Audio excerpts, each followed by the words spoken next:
and sorry. Mohammad is a political cartoonist, an artist, an activist, and an author. He's also a former political prisoner. His family is originally from Jenin, but he grew up in a refugee camp in Kuwait, and then made his way back to Palestine after the Oslo Accords with his family, and has been very active in the political cartoonist scene for some time, and has gotten great acclaim for his work. He's published in Hayat al-Jadida, but also in other Arab newspapers around the region. So welcome, Mohammad. And we have Thank you for the invitation. Well, it is my honor. So could you just tell us a little bit about your childhood and growing up and Yeah, actually, as you mentioned, I was born in Kuwait in 1978, 1978, yeah, right. And I was working in Kuwait. The first prize that I got, I wanted just to share this photo for the first prize that I got when I was 6 years old in Kuwait. This is my photo in a Kuwaiti newspaper. For my illustration when I was kid. After the first Gulf War, actually, we moved from Kuwait to Jordan. I finished my high school in Jordan. Then I moved to Palestine to get my bachelor degree. I've been working with the Arab American University as a manager and the graphic designer and then teacher since 2002. I'm working with Al-Hayat al-Jadida in Palestine, the Middle East Monitor, and Al-Quds al-Arabi in London. I got the idea during 2019 to do my first, or the first Palestinian comics here in Palestine, because the first Palestinian comics was published in the States by Layla Abdelrazik as a Palestinian in diaspora, but here in Palestine we don't have any comics artists and we don't have like this kind of creative industry because of the publishing house, because we don't know anything about comics and all of these things. And yeah, my first comics was published in 2020 with the American publisher Street Noise. And now I published my third book in Italy, France, Spain about the war in Gaza, and maybe in March it will be published in the States also about this war in Gaza. Yeah, that's me. So I read once that your mother taught you about Palestinian history through the political cartoons of Naji Ali. Is that true? Yeah, actually, while I was living in Kuwait, Naji Ali, the Palestinian very famous cartoonist, was working with Al-Qabat newspaper, and my mother used to use his cartoon as a tool or method to tell us about what's going on in Palestine at that time, through the art and through the visual art of Naji Ali, and actually many artists, even Kuwait, like Ismail Shammout. But the main one was Naji Ali because he was publishing his daily cartoon in Kuwaiti newspaper. And that was an honor for me to be raised by Naji Ali cartoon and to know my country actually through the political cartoon and one of the leading Palestinian cartoonists, Naji Ali.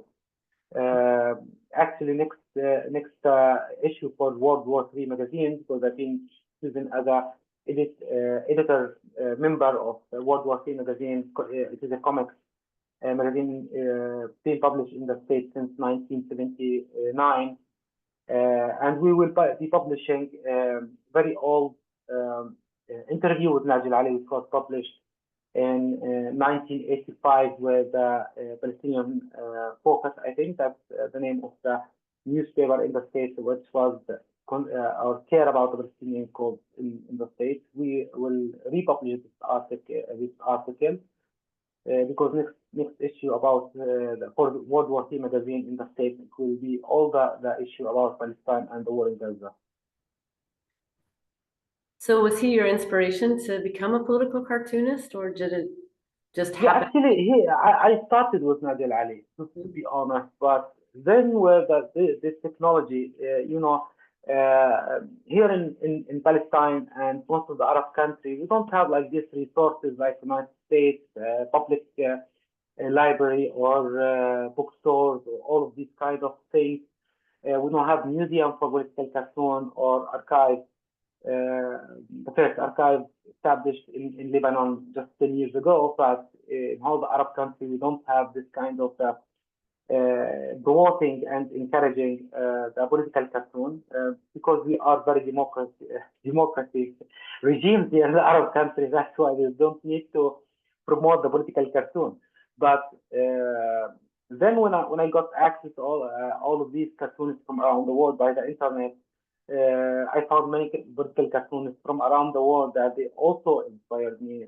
In the States, for example, Cal Siegel, Matt Walker, Chester Bachman, many political cartoons and comic artists who I influenced with. You know, I do believe that the visual art of Nabil Ali, it's not from as his idea and opinion about the political situation. And I thought that we need also to promote, to improve our visual language by get to all of these experience from around the world, from the States, from Europe, even from the Arab countries. There are many great Arab cartoonists here in the Arab world. That's how I improved also my visual language with the political cartoons. But first, I think as most of the Arab cartoonists, I've been influenced by Nabil Ali. So you mentioned the political space for political cartoons in the Arab world. Have you ever come under any kind of censorship in your work? Always. Always. You know, there are many Arab countries that I cannot travel to because of my political cartoons, like Syria, Saudi Arabia, United Arab Emirates, Egypt, many Arab countries that I cannot get into because of my political cartoon.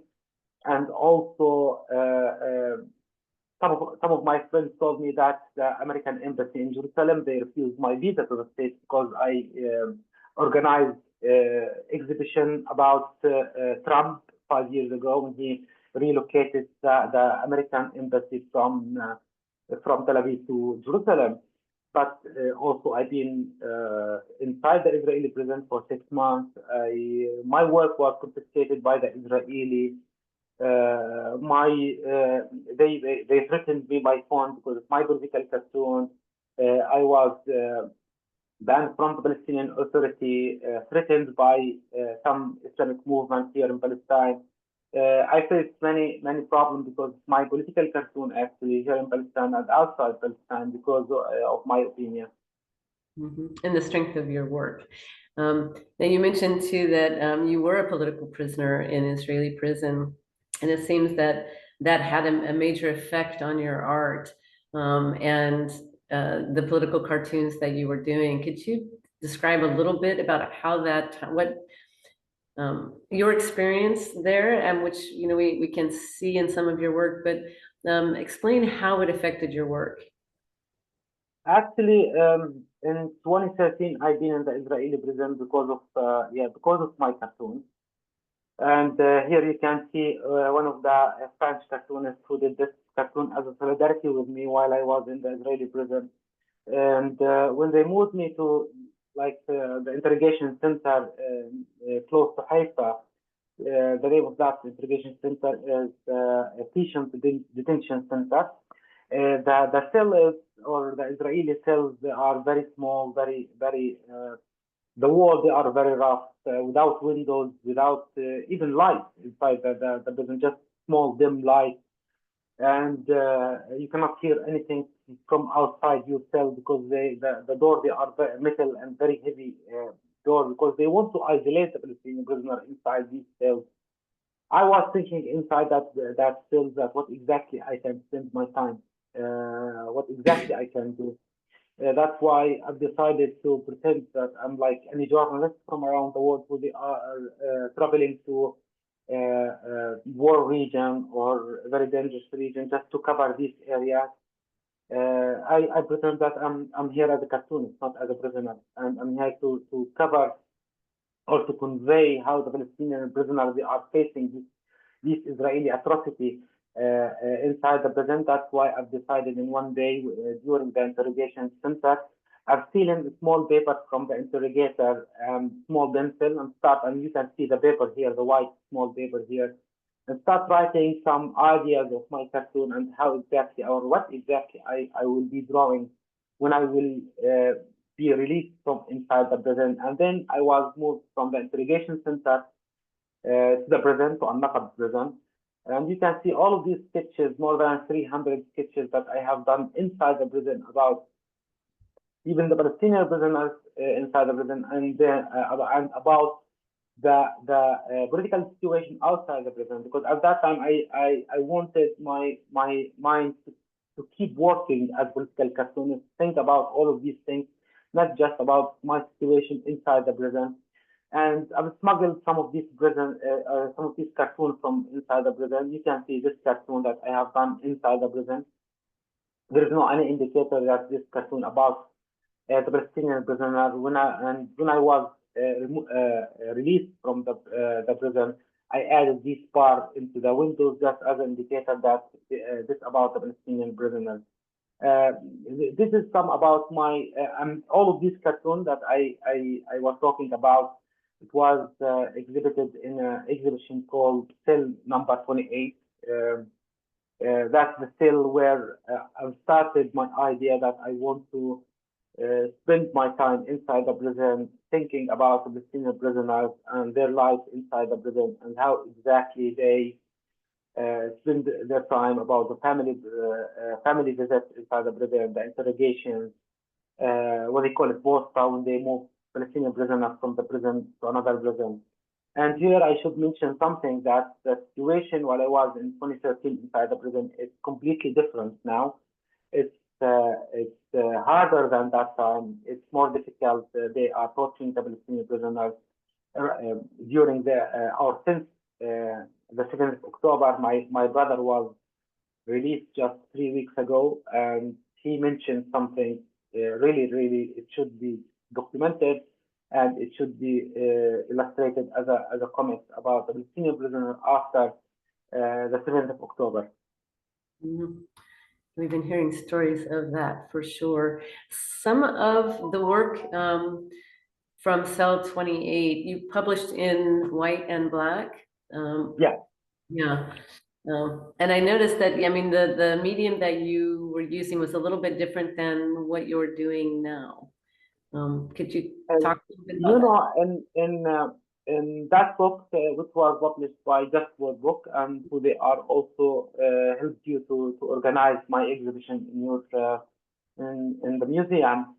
That medium, the idea was at that time, you know, when I was moved from the prison and traveled outside the prison, I had this kind of experience to meet many famous cartoonists like Anal Smith from the Washington Post, Matt Walker, he's from the Politico, Ty Siegel, all of them, they are American cartoonists actually at that time. And I shocked with how they accomplish their cartoon by just very traditional way.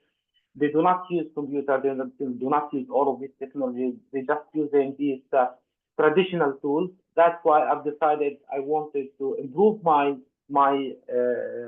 style. With the new style, started with the new sketches, a new figure, and to improve this sketch. And then this one was my first cartoon from Palestine in white and black, which was published in with the Just Word book in 2017 actually. This cartoon was about the war in Gaza in 2014.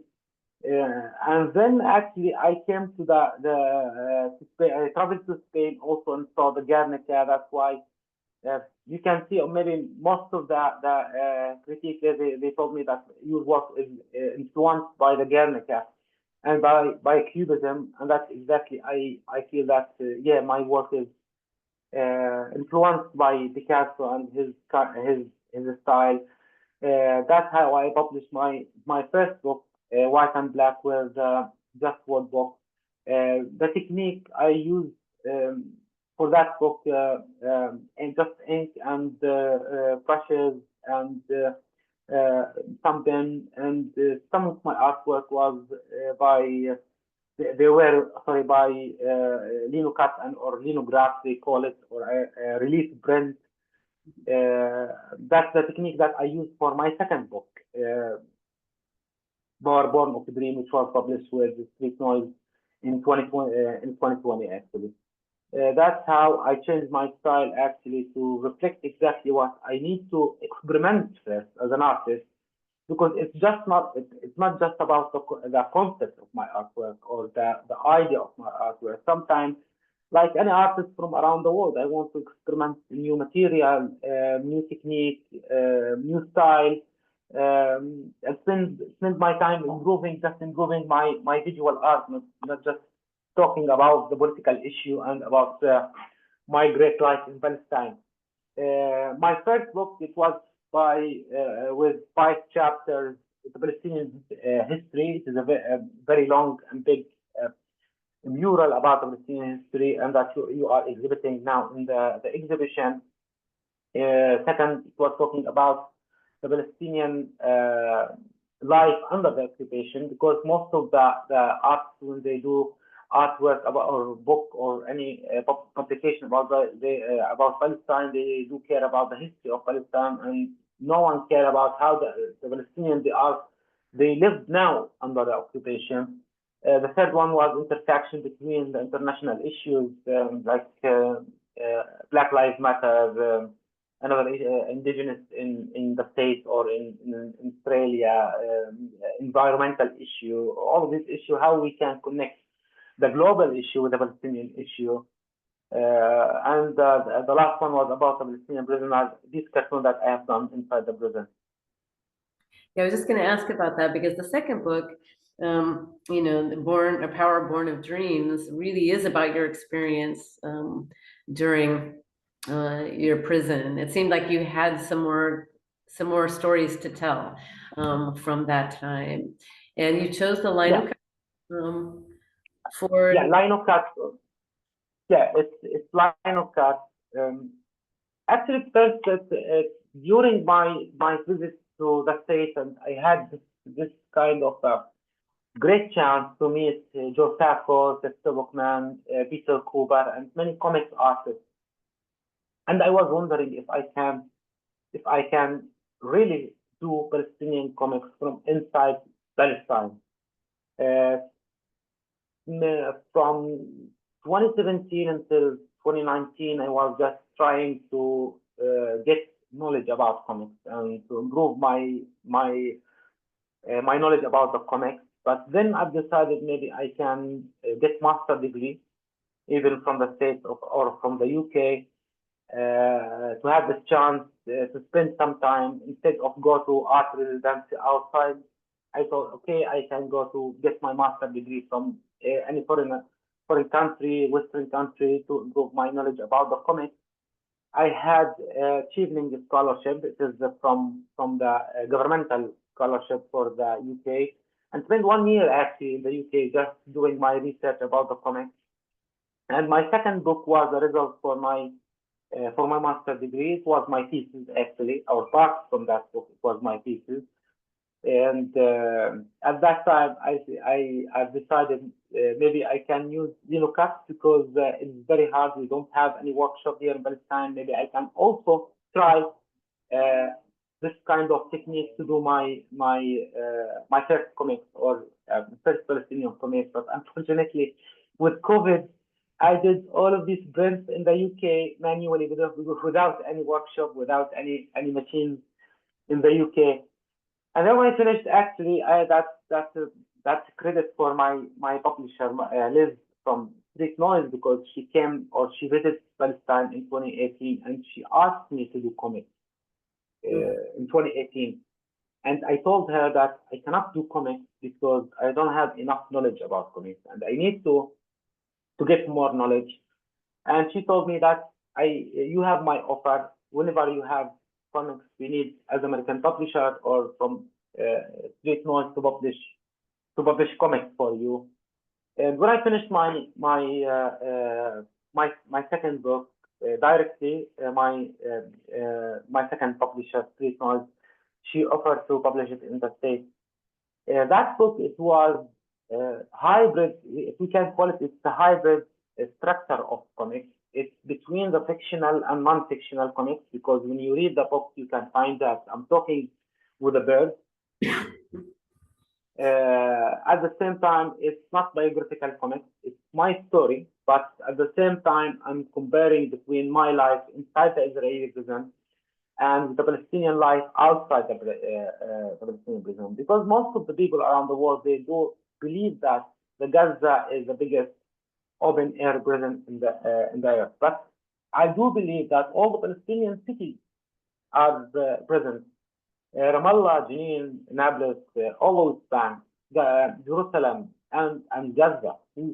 We do live in prisons here, even in Palestine, and that's when you reflect the political framework. If we talk about the settler colonialism as a political framework, how we can exactly define, or how we can talk about the situation in Palestine.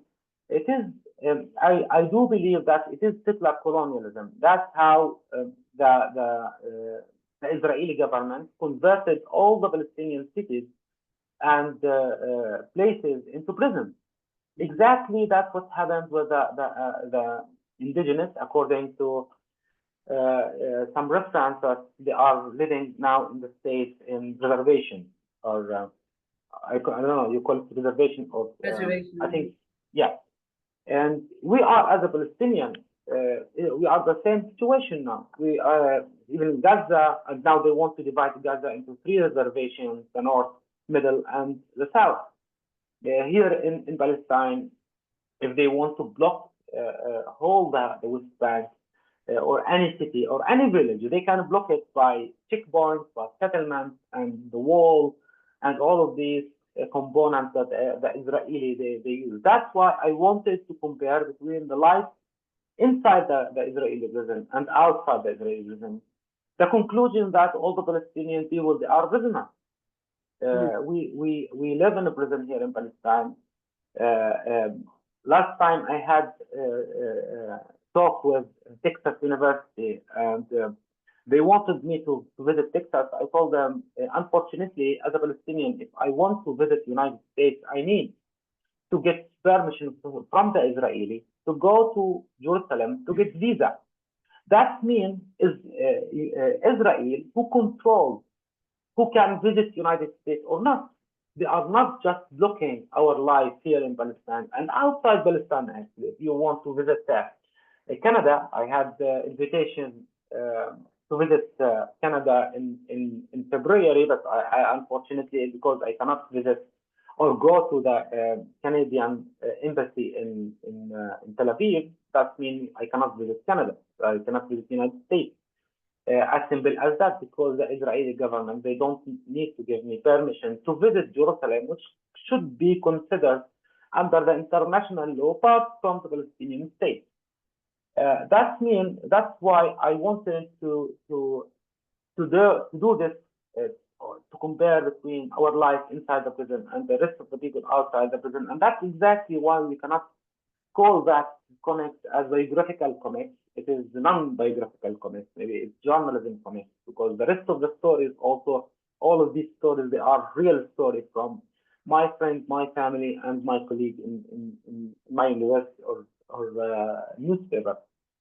That's why I published my that's how I constructed my first comics about the Palestinian prisoners, not just inside the Israeli prison and outside the Israeli prison. And now you can see what's going on in Gaza. Unfortunately, when I did my comics, one of these stories was about Nidal Loushadi, for example. He is a Palestinian journalist who was missed on the 7th of October. Till now, his family, they don't know where he is exactly. The bird, the design of that character, the bird, came from Palestinian artist. His name is Maysar Baroud, who was displaced from his home in Gaza for more than 13 times. When I published my second book, or my first comic, I wrote at the end of that book that story is not over. And really, the stories in that book, it's not over. Nidal Shady is still missing. Maysara Baroud still, we are looking for a place for him. And always I'm publishing his artwork in my social media, because still he is doing artwork in Gaza. And his work is, I think it's more important for me, or for us as a Palestinian people, it's more important than the Guernica. You can imagine that Palestinian, he is not refugee, he is from very rich family. He used to have big buildings in Gaza, and now he don't have anything. He's drawing his artwork in refugees camp, in schools, in the streets, and he has done more than 400 artwork during this war. And I do believe, because as a Palestinian, we should promote that artwork. It's more important for this modern war than the Guernica, because this artist, he is under and facing this atrocity while he is doing this art. The third story that's still going on, and it's not over, the story of my brother Samer, who was arrested 2 years ago and was released just 3 weeks ago, and he faced all of the Israeli atrocity during this war. Yeah. So I noticed too that speaking, of the Gaza artist Baroud, who I saw the exhibit called "I Am Alive." Yes, still I am alive. Yeah. You cooperated with the gallery to reproduce some of his work. Could you talk a little bit about that and how that happened? The idea that, because I do believe, when Maysara started, or unfortunately when this war started in Gaza, I've decided to help my friend Maysara, because I do believe that what he is doing is very important, not just for him, and also for us as the Palestinian people. We are not just facing military occupation, we are facing Israeli propaganda and the power of the Israeli discourse through their media, through all these mainstream media around the world. In the beginning of this war, they declared it very, very, very directly that we are fighting against the human animal. We are fight against, and this is the war of civilized people against uncivilized people. We are as Palestinians. That's why what Maysara is doing right now. Still, he is doing his artwork. It's very important to dismantle the Israeli propaganda against us as the Palestinian people. He's proved that the Palestinian people, they are human beings. They are producing art during this war and facing this atrocity by this visual art and by this great visual art. It's not something just he's producing art. No, it is the quality, the level of this artwork. Also, it is important to be evaluated as visual artists. That's why I wanted to help Maysara convey his voice and his art, not just inside Palestine. And it's not just about publishing his or doing his art in Gallery 1 in Ramallah. And also, we published his artwork in World War III magazine in the States around 1 year ago. I helped him to convey his or to send or to deliver his artwork outside. Always I'm promoting his artwork, and when someone asks me, any activist from around the world, we want to illustrate your artwork as mural in walls in Brazil or in Canada or any place around the world, I told them that Maysara deserves to be helped, because he is under this atrocity now and facing this Israeli atrocity, and he is the one who should represent us as a Palestinian people who are facing this atrocity. The idea of that exhibition, it's not just about because I love Maysara or he is my friend, or because I want help from the personal perspective, but it's about our discourse. It's about how we are as a Palestinian people should face the power of the Israeli discourse, like Foucault, how he represented and talk about the power of discourse, and how we can dismantle the Israeli propaganda according to the settler colonialism political framework. Always the colonizers, and according to Edward Said, always the colonizers, they want to depict or to portray the indigenous people as barbaric people and backward people, and like all of these depiction. But we are, as a Palestinian, we do have, and we did have culture after and before the Israeli occupation. We have creative industry, we have comics, visual art, literacy, every field of art and intellectual. That's why I think we should use the art of Maestara and his colleague, actually, in Gaza, Safa Audi, the political cartoonist who she lives also in Gaza, and she's drawing her cartoon on her tent, and she will be published. Yeah, and actually, last December I was in the Lakes district in the UK, participating to organize the first Palestinian comics exhibition outside Palestine. That exhibition, which was created by actually the artwork was done by some of my friends who I teach them how they can do comics. And then I did first Palestinian exhibition for comics here in Ramallah. Then we decided to move it to Lakes District. I did some collaboration with Lebanese artist. His name is George Khoury. And then he created the exhibition in the Lakes District, and I was invited to be there. And right now we are working on a book for Safa Audi, a cartoon which was done during this war. Some of this artwork, if I can, and I can show you some of this artwork also. Some of this artwork was done actually on the tent, on her tent. I will show you some of this artwork. And now, right now, we are trying to publish her book in, her cartoon in a book. Just also to convey for all of these people around the world that the Israeli propaganda is not true. The Palestinian people, they are creative. This is some of her cartoons on the tent, on her tent in Gaza. And to many of these cartoons was done by a very simple way, without computer, without anything. Just taking a photo for this cartoon and send it for me from Gaza. And now we are working to publish her first book in the UK, and it will be in English actually. That means I think the American audience, they can read that the book of Safa Audi. Oh. So she's using what she has, available to her at the moment, and we have seen, Gazan artists do that throughout time, actually, throughout the whole of the siege on Gaza, when supplies were. Just a minute. Did you see her artwork, or you were seeing my my presentation? Because I was showing. No, we saw her artwork. Yeah. Yeah, that's great. Sorry. Yeah, so it just made me think of some of the other artists in Gaza who are using whatever tools they have available to them right now to continue to do their art.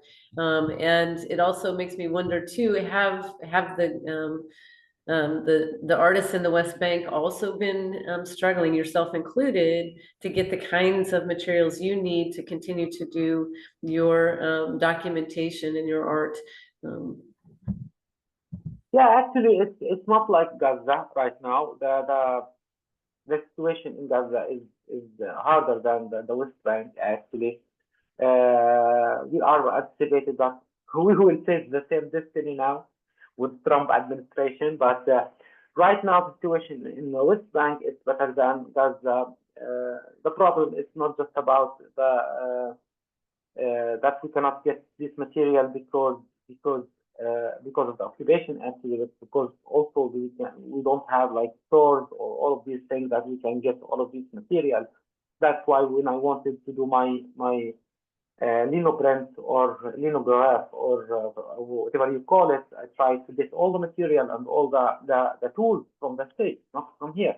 We don't have like this kind of tools here, and because it's very sharp tools, I asked one of my friends, is a journalist from the States, to bring these materials, because I cannot bring it through the Israeli border with very sharp tools. Yeah. We have like this kind of problem, but right now in Gaza it's more critical because of the war, and right now they don't have anything to eat, not just material to grow. It is they don't have warm places during this winter.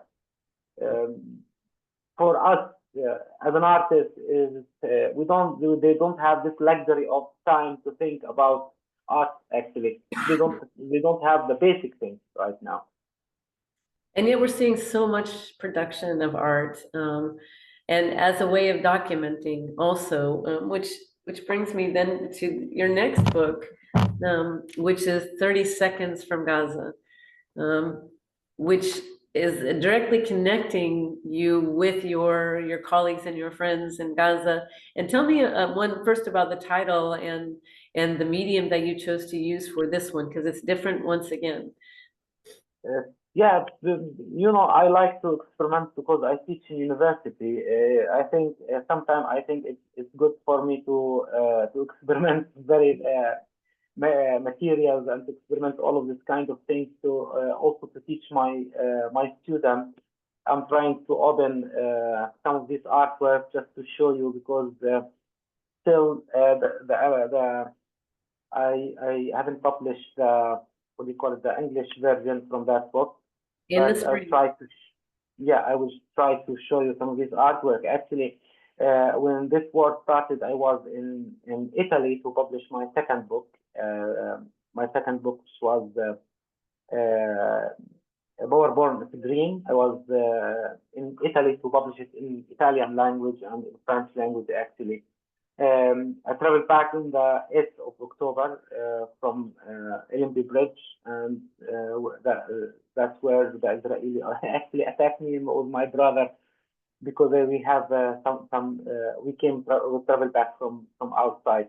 But when I arrived to Palestine, I was thinking about what exactly I can contribute with this war in Gaza. It's not just about our daily cartoon. It's not just about my daily cartoon. It's not just about doing this activism inside or through the social media. I should do something else.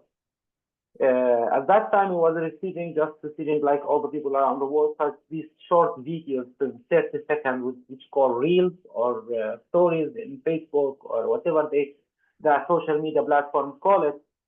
It's just for 30 seconds. And I've met many people who they were talking that we cannot see these videos. We cannot see this or watch these 30 seconds. The problem I was thinking, if you cannot watch 30 seconds, this is just 30 seconds from whole life for the human being who really do live in Gaza. If we cannot complete these 30 seconds, they are just 30 seconds from whole life. We should open the window and look after this window and all of these videos and think about these people, for they are documenting their suffering. They are documenting these atrocities by these 30 seconds. I was thinking also, in another hand, in social media, usually what they do, they delete these videos, these photos, they ban the Palestinian activists even from West Bank and Gaza. They banned me 2 years ago, and they shut down my Facebook page just because I was publishing about Jenin and what's going on in Jenin. That's why I decided to illustrate these videos into visual art, try to reflect exactly how do I feel about these videos and these events, what's going on in Gaza, and try to I wanted to illustrate this video without any aim, without any project that I want to publish a book or to in catalog. And then when I finished, my French publisher and Italian publisher told me that maybe we can publish it in a book. as a catalog to talk about the documentation of the war in Gaza and what's going on in Gaza. Actually, in this war, I use, as you maybe you have noticed, many styles, not just one style, according to my situation, according how I do feel and react for these videos. And yes, I did this book. It will be published maybe in the state in March, just to convey also that these human beings who they do live in Gaza, they are not human animals. They are human being like any human being around the world. And the Israeli propaganda and dehumanization for these people in Gaza and in West Bank, it's not right. It is just colonizer propaganda against indigenous, just to justify this atrocity and this genocide against them in Gaza. And yeah, these artworks that, or some of these artworks that I have published in my third book. It's scheduled, excuse me, for U.S. release in 2025, in the spring of 2025. Excuse me. But you also used, you said you used India ink for this work. Was there a reason? Actually, the Indian ink, it cannot be erased by water. It's different than the Chinese ink. That's why I thought that the blood in the streets in Gaza, in hospitals, in the corridors that we have been seeing since the 7th of October, it will not be forgotten. It will not be forgotten, and it will remain in our minds as a very critical time for the Palestinian history and the Palestinian people. And we should document that. It should not be erased. It should not be forgotten, because it is. I think it's very serious, and we should keep talking about it. We should convey for the people around the world and the audience around the world about what's going on or what happened in Gaza. And for it not to be erased away. Yeah. Excuse me, I have a little bit of a cold. Oh, don't worry. I apologize to everyone. But I wanted to ask you too, you mentioned a couple of times that you're teaching, but I also know you work with children, deaf children and children who are experiencing trauma, to help to express their feelings. Could you talk a little bit about how you got into that and what it's, yeah. Actually, I heard a lot about how we can use our. I discovered also by some of my workshop with kids that some of the kids, they just any kids, they still keep talking about the political situation. It's like 10 years old, 11 years old. When you ask them to draw anything, they will start just drawing about occupation. They start drawing about the political situation, even if they live in a safe place in some villages in Jenin or in places where I used to do my workshops. That's why I thought that maybe we can use the art as a tool of therapy. I hadn't got this kind of experience actually as a Palestinian, and we don't have this kind of program in our university here in Palestine. That's why I wanted to experiment that with some deaf students, some students in Jenin camp, in Balata camp in Nablus, just because they face this Israeli atrocity, and I thought maybe we can use the art to enhance their situation and their mentality and their psychology just by art. Unfortunately, when I was in the UK, I tried to get some workshops about art therapy and how we can use the visual art with therapy, but at that time we faced COVID, and that's why I couldn't take any workshop at that time. But yeah, I'm not doing that always actually, because right now I don't have enough time to do my artwork and all of this activity together. But yes, I used to do that, and sometimes I use that with some kids that I face, or some relevant, some people who they are around me. Thank you, Mohammad, for everything that you're doing and the beautiful and powerful art. that you're sharing with all of us, to remind us what it is like to live under occupation, for those who don't have an idea of what even that word means, to capture a lot of the powerful images that you have and that you share with the world. Thank you for that. And really, we're honored to have your art here in the Museum of the Palestinian People. And I would suggest to everybody who's on this call, if you haven't come by to see it yet, please do, because it's really amazing. And I think we're going to take a few questions. Layla, do you have some questions from the audience? So if anybody has any, first of all, thank you, Mohammad. If anyone has any questions, please feel free to sound them off in the chat, or perhaps raise your hand virtually, but ideally in the chat so we can create a queue.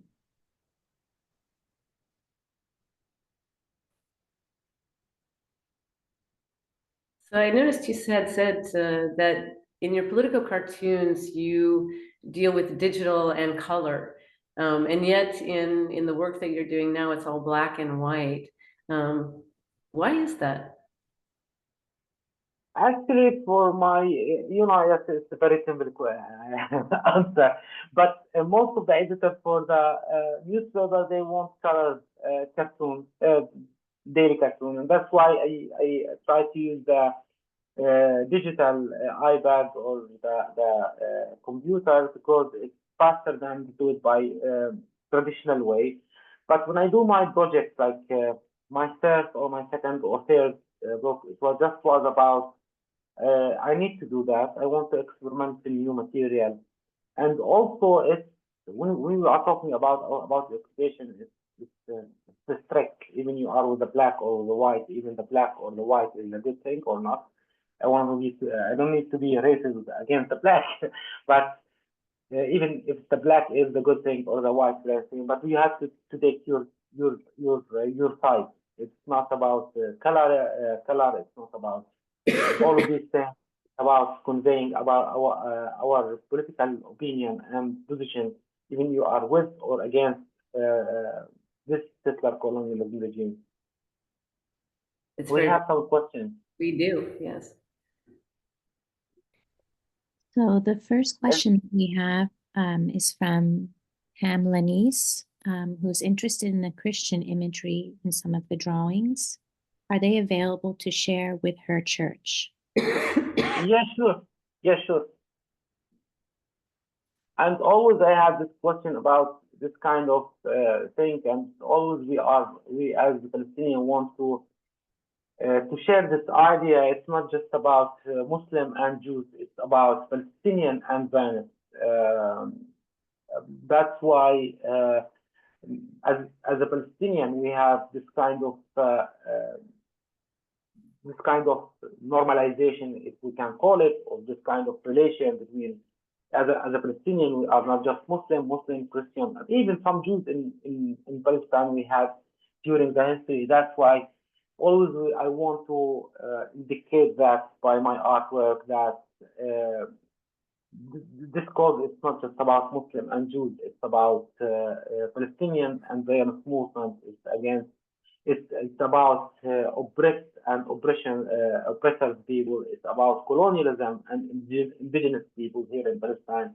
That's why using the Christian symbols, it's just to indicate that.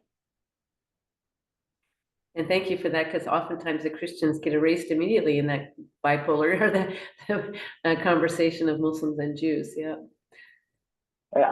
About the black and white and both. It's the post. It's a symbol of when I was doing my first book, it was during the Syrian revolution, and many of the Syrian they were using the boat to immigrate from Syria to Europe, and many of them actually died while they were doing this kind of illegal immigration from Syria to outside Syria. And on the mind of the people, most of these people, they were thinking when they talk about the immigrants, they're talking about or thinking about or directly they would start thinking about the Syrian refugees. But at the same time, no one right now remember, or most of these people, they don't talk about the Palestinian refugees. 705,000 Palestinians, they were expelled from their villages, their homes, their cities during 1948 to refugee camps. And still we are, these people, they are facing the Israeli atrocity even in Gaza. You can see how many, 80% from the people in Gaza, they are originally refugees from 1948.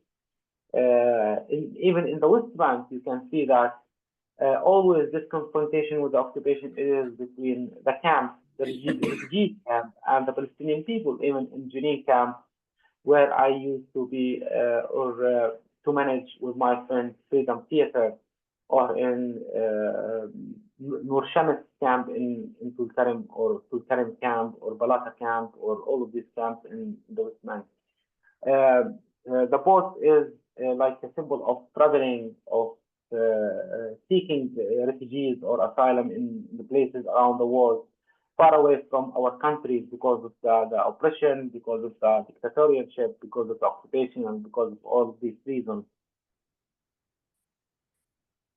So it is black and white. And yes, that's. I'm reading the question from the about the political cartoon. Actually, daily I do my political cartoon. I was doing my sketches before this session.